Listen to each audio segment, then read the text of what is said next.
Hello everybody, this week we're doing a little bit of assembly of the house and also looking at the bathtub. I've also cheated a little bit and I'm going to use the piece from episode edition 27 but not show you the magazine yet. This is because it would have been very difficult to construct the house without the piece from number 27, which is the back wall of the lounge. Because it's when you make a sort of a box, you need all at least 3 sides for it to be stable. So it's a little bit out of sequence, but I hope you don't mind that. And I will now get on with the episode. Right, 23. We've got the sitting room mouldings. This is my third take of trying to do just this short bit here. I'm trying not to say quite so much, so there might be pauses instead of ums until I get a bit more articulate. You probably didn't even notice, and now every time I do it you'll be clocking it. But I'm working on my presentation style. This is my main goal for this, apart from trying to erect the walls on this goddamn construction. So there are the mouldings, and that's the instructions for the mouldings. Get rid of that bit of card, put it down there. 24 is the bath and the taps, which I'm hoping to have quite a bit of fun with. Frida Khalo did a painting and the title of it has completely gone out of my head. It's something like What the Water Told Me. And what I want to do is make the bath into a What the Water Told Me painting inspiration, but I will show the painting and get the right title of it when we get to the bath. So that's the magazine. Here are the instructions. Whoa! The pattern isn't really a pattern, is it? It's just various bits of the various views of the bath. They're also showing you how to make little perfume bottles and things there. So that's that one. And 25, I haven't opened yet. I shall use my knife because my fingernails aren't much up to much. Let's get this open.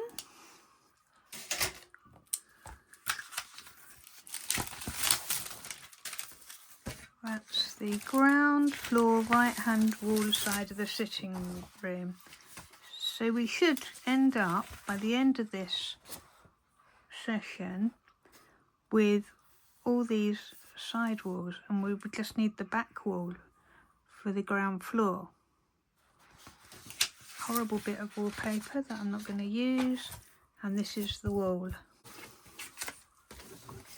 Magazines, and we'll open them up and have a look through them. I must say the last one wasn't particularly inspiring. It was the 1960s bed set, which was nice, but the actual magazine was just the plans and instructions, so it wasn't very interesting YouTube wise.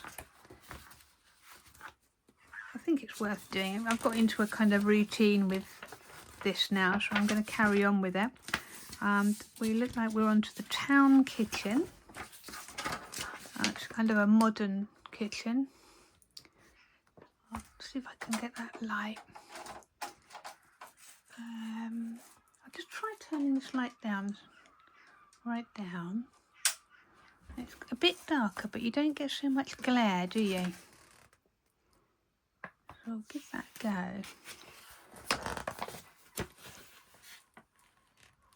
Yeah, you've got some nice things. You've got an Arga there, a nice dresser, and cupboards. And again, it's just the instructions. Oh, there's the nice dresser there. And so that's that one. I think 24 is probably a continuation. Yeah. And then it's going on to a Victorian kitchen. That's a nice mantel shelf there. And those are nice. I've made a few little things like that before. They're quite easy to make. So we've got the table. Oh, and now we're getting into accessories, and it's showing you how to make a painted tray there. Which they've got a picture for the painted tray. I see no painted tray. It's a very strange thing, this. Quite often you'll get instructions, and the picture for the instruction will be way back. So this, here it says painted tray, photograph pages 122 to 123, which is where? Oh, there it is. It's in the other magazine. So there's the painted tray. But it's not until you get into this magazine that you get the instructions for it. And now we have a Georgian room box.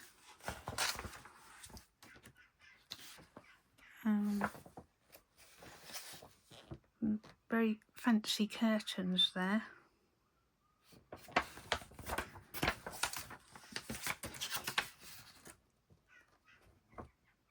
And a plan for the Georgian room box. And now it's 25. So I think we're just carrying on with this Georgian room box. Ooh. It says, the Georgian drawing room where dangerous liaisons are conducted over the teacups in very elegant surroundings. There we have two people conducting a dangerous Georgian liaison. It's going to take them a while to get that dangerous with all those clothes on. And, oh, what's that? Some sort of a, oh, it's a four-poster bed. This is, you get this kind of bizarre mismatch between the photographs and the instructions. It's a bit like one of those, I think it was Monty Python did a sketch where the answer cards and the questions got out of sync in a quiz. Oh, there we are. There's the four-poster bed. Always fancied having a go at a four-poster bed. I bought plans for one, and I bought the uprights, and it's one of those ones that never got made. But never say never. And we have curtains. Painted floor cloth. Now we're onto the Tudor room box. And that's just the plans for the room box. So there you go. As I said, they have a hell of a lot in them, these magazines. If you are interested in making things, picking up 125 issues of the Del Prado, just magazines, is really worth it, I think. But now we have to get on to the actual constructions of the things. This is the painting I was talking about, and it's called What the Water Gave Me. My initial idea was to use transfers and just transfer some of these images onto the inside of the bathtub. But on my first take of this bit of the video, I suddenly thought and said out loud, why don't I try and make some of these items and actually kind of properly recreate some of this in the bathtub with some scenic water, which is a pretty mad idea. So I'm going to go for it. Other ideas in this build have been equally as bizarre. I have a lot of FIMO, so that's what I'm going to attempt. But the first thing I'm going to do is paint the outside of the bathtub copper. It was a copper bathtub. It is really one of the most bizarre paintings, isn't it? Some people said this was proof that she was a surrealist. She said she wasn't a surrealist. And what I see in this is reflections of the art, the kind of native Mexican art that we had a kind of look at earlier on, with all the little pictures where people were thanking various saints for their deliverance from misfortunes. I don't know enough about art to have an art historian, art theory argument about it, but you can, once you start looking at the Mexican art, you can see where she's coming from a bit more. It really is quite extraordinary. I mean, I did look on Wikipedia, and it says the painting references traditional and Asian iconography, mythology and symbolism, eroticism and botany, all mapped out onto a scene depicting the legs of the artist herself. So there's a lot in there. And then when you look at this bath, there's a hell of a lot in that bath. Her right leg has got the wound on it there, which she did have, and that's the leg, the foot that eventually, when she woke up one morning and 2 of her toes had gone black, she ended up, that was gangrene, and she had her foot amputated. What I find really quite interesting is the sort of, you're there, aren't you? You've sat in a bath and looked at your feet like that. I don't suppose many of us have sat in a bath and seen a volcano with a skyscraper coming out of it, but there is a surreal element in the sort of familiarity of we've been there, we've all sat in a bath, or most of us have, and then you've got these kind of weird things. And another thing it said in Wiki was that it's kind of a reflection of her life, which again, you sort of sometimes you sit in the bath, don't you, and you kind of, things float through your mind. Fortunately for me, none of the things that float through my mind are quite as odd as this, but there are elements of her life that they're her parents. People think they're her parents. That's obviously one of her costumes. There's the lesbianism bit there.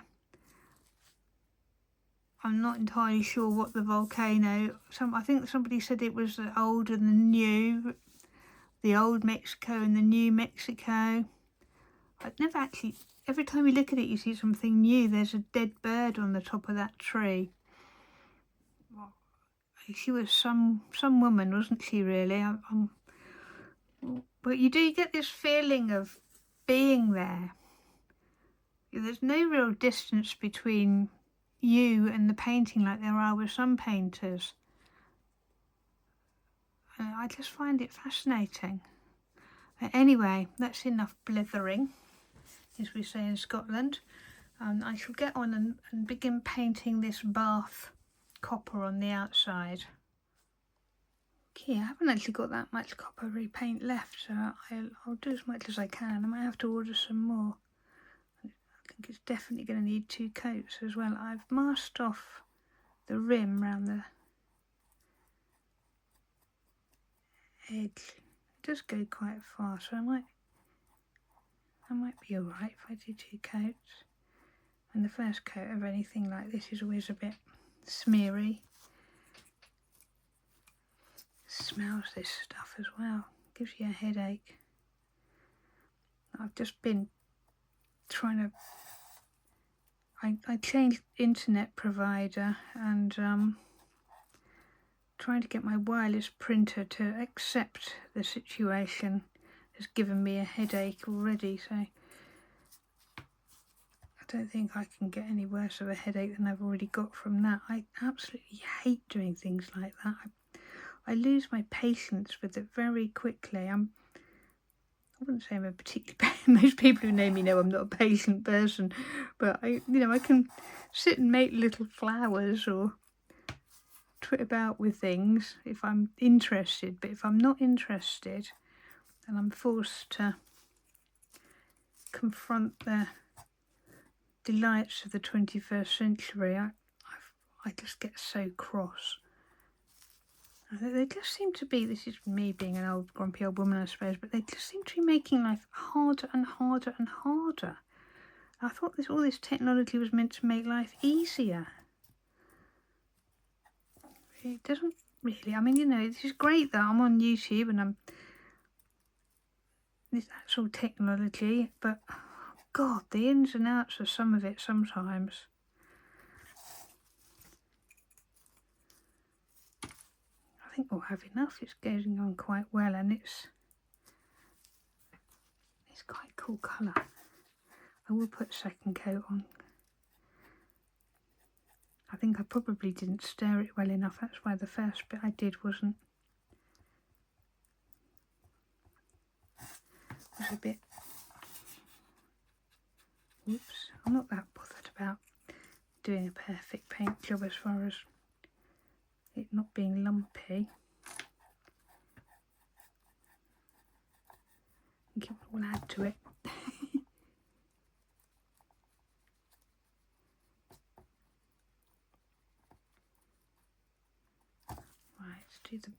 I will do the bottom just in case. It's really difficult to know how much you're going to be able to see of things, so I think it's better to err on the side of caution, especially since it's got legs.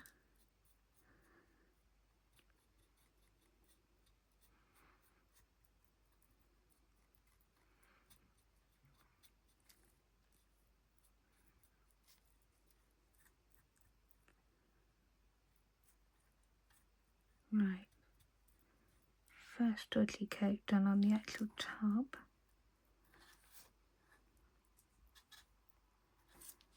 Leave that to dry. Needs quite a long time to dry this stuff. The taps, I'm just going to do what I did before with the other taps, is use the Sharpie pen. Yeah, I definitely didn't stir this well enough, did I? Because that's going on really well. That probably won't need a second coat.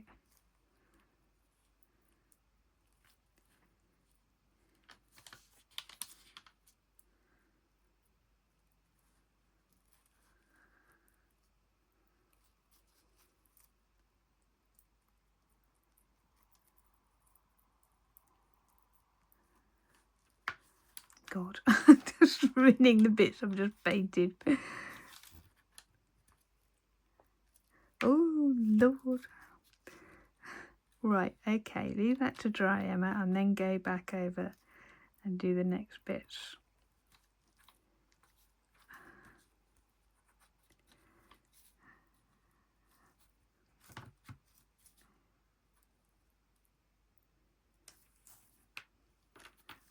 I've always fancied a copper bathtub. Unless I win the lottery, I don't think it's something I'm ever going to actually achieve.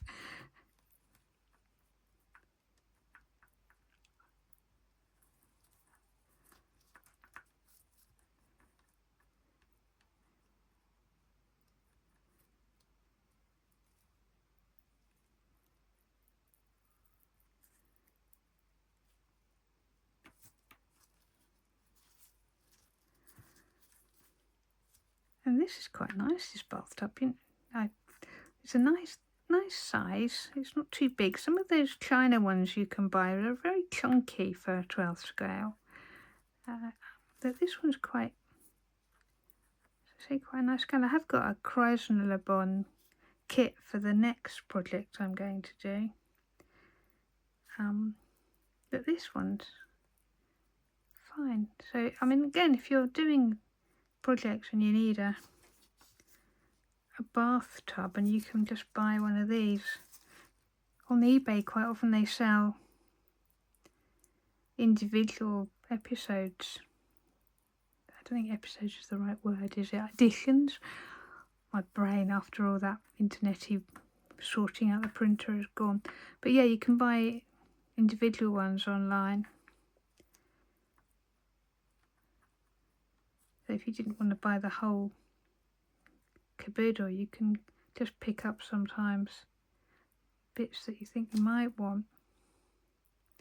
It's actually how I started out doing them, making miniatures, is buying the odd Del Prado kit and making them up. 15 years ago now. But there's been people in this game a lot longer than me. Right, that's going to have to dry before I put an extra coat on.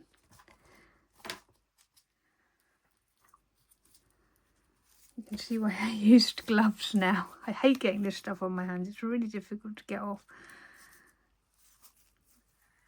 But I think I'll just take these gloves off and use the pen for the taps, which is the Sharpie, metallic bronze Sharpie pen.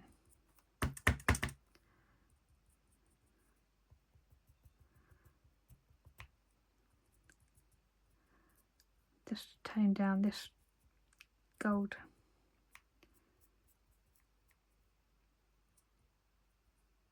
I think this pen might be on its last legs.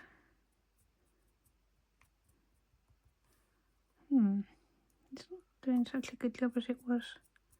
Oh, it is coming out. It's just difficult to see under the lights.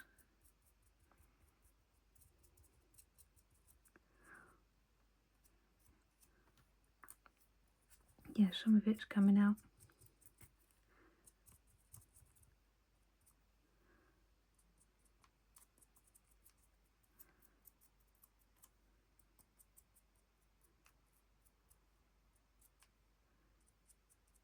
We're on a roll with it now, it's really working.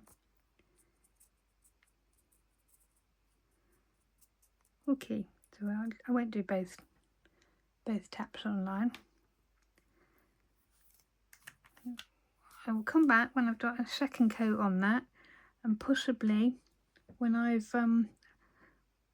have a go at constructing some of these objects from the painting online. I quite fancy the volcano in the tower.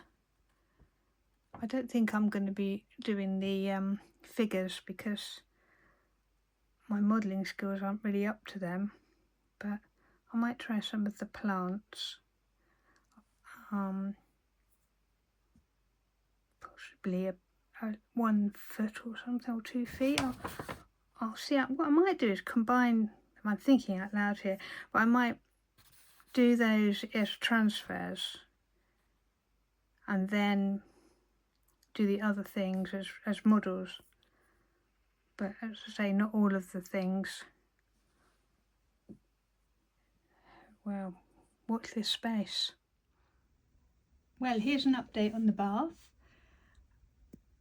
I've put little transfers of the feet from the painting What the Water Gave Me, and I've also made a very small volcano which I need to paint. I just fashioned it out of tin foil and then covered it in mud rock, which is a kind of plaster of Paris impregnated bandage, and you dip it in water and smooth it on.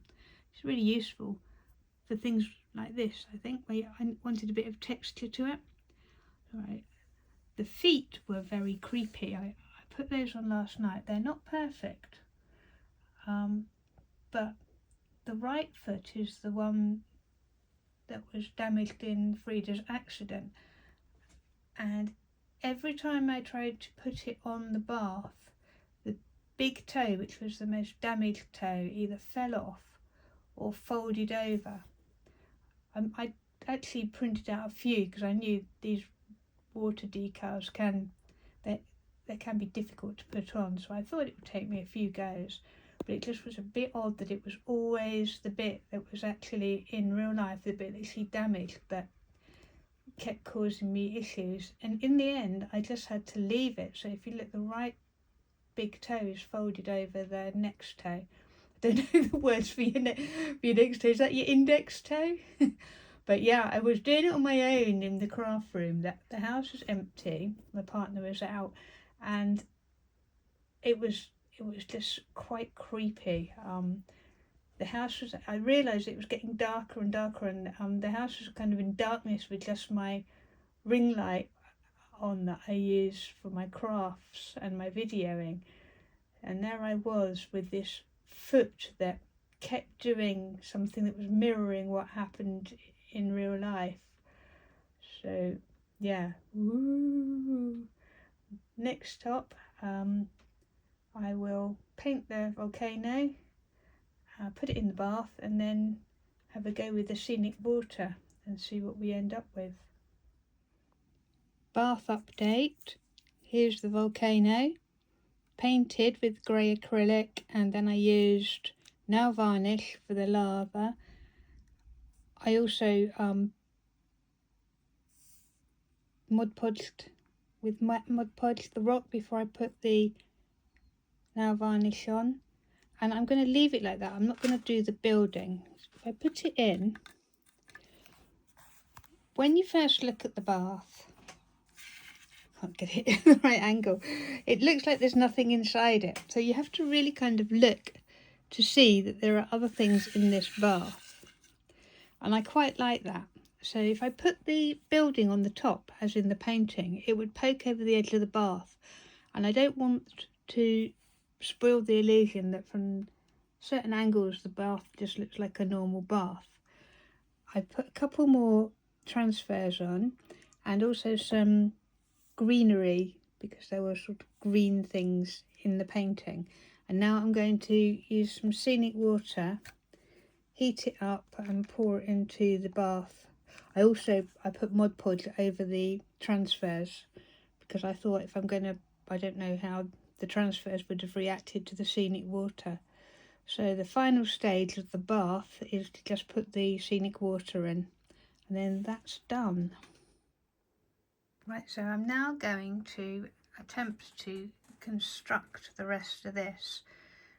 I probably won't show all of that because the swearing will be too much, but what I will show is what I'm doing here. I think I've already mentioned this, but because the only thing actually holding the house up were these, at the front were these skirting boards, I've found some packing and some 3mm ply, which gets you at the same height as the skirting board and allows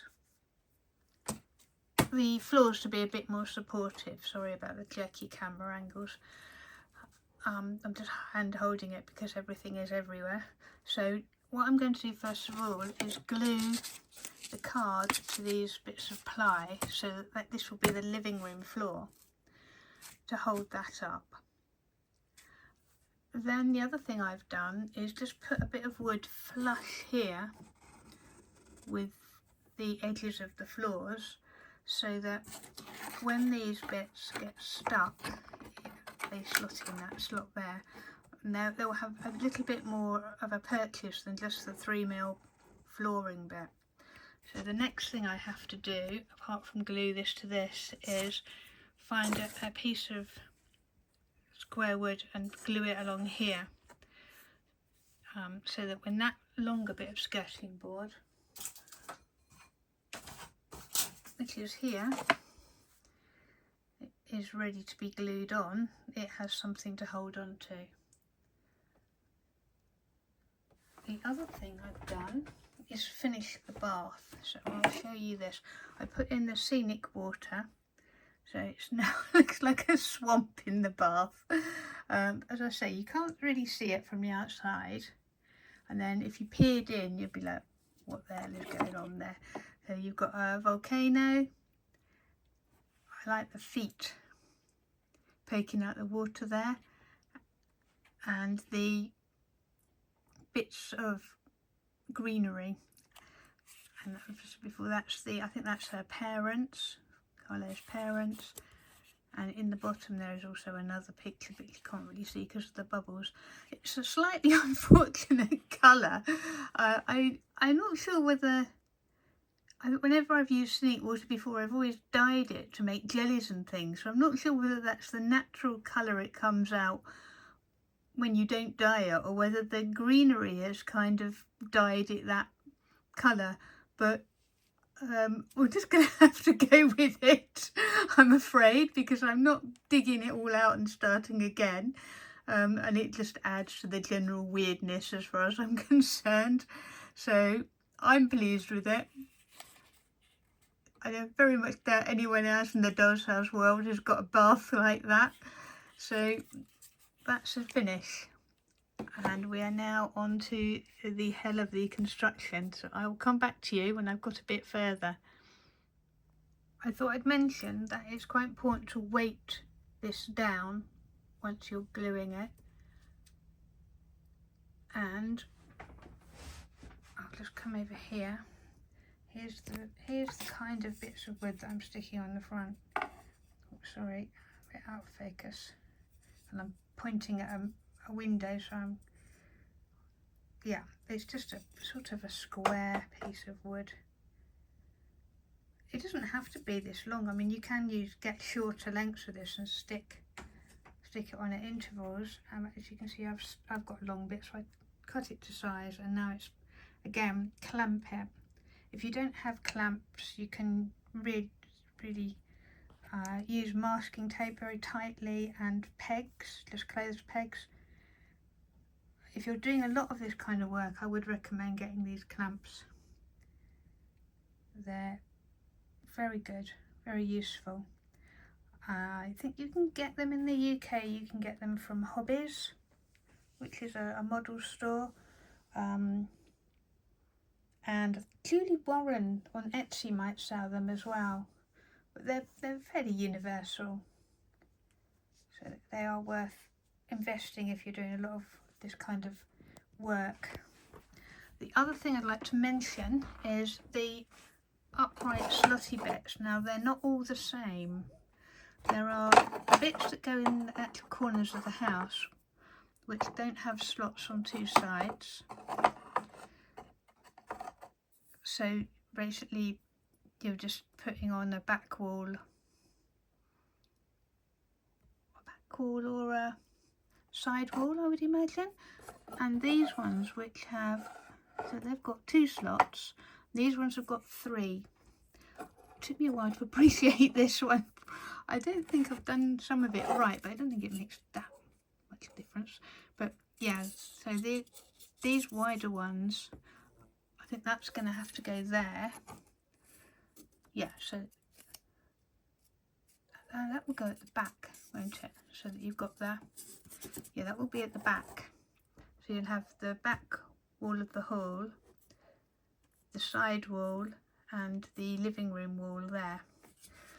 So just kind of try and work out where these bits go before you start trying to wrestle them into position, because as I said, I didn't really appreciate that myself, and I think I have made a bit of a boob with some of. I think that one there should actually be in that corner, and that one there should be there, but it's not a tragedy. But since they have got right places, if you are making one of these, it's worth spending a bit of time working out which one goes where. All the walls of the lower floor are now in position, apart from the back living room wall. Now, I have got the back living room wall here. And what I wanted to show you was how I've had to I've done this on previous videos, but just to remind you, I've taken off the top layer of laminate to make the wall at the edge thinner, so that it will fit in the grooves of the upright bits. I've also quite often gouged out the actual groove there to make them bigger so that things fit. So I wouldn't glue anything, which is always the way with dolls' houses. Never do any gluing until you've dry fitted. So just check that things fit and then apply glue. Because of all this gouging, I've now got quite a lot of touching up to do. So I don't know if you can see in there at the back wall of the hall. Yeah, the paint job around the edges is now non-existent. Either you can just do the build and then paint after it's built. It's quite awkward to get into those little spaces, so I prefer to just touch up myself. If you're doing wallpapering, then I think it says in the instructions somewhere that you're supposed to leave a little bit of a gap around the edges. But even so, I would probably recommend wallpapering after you've gouged out and fitted things. It's a difficult one, really. It's always the way. Do you wallpaper before or after construction?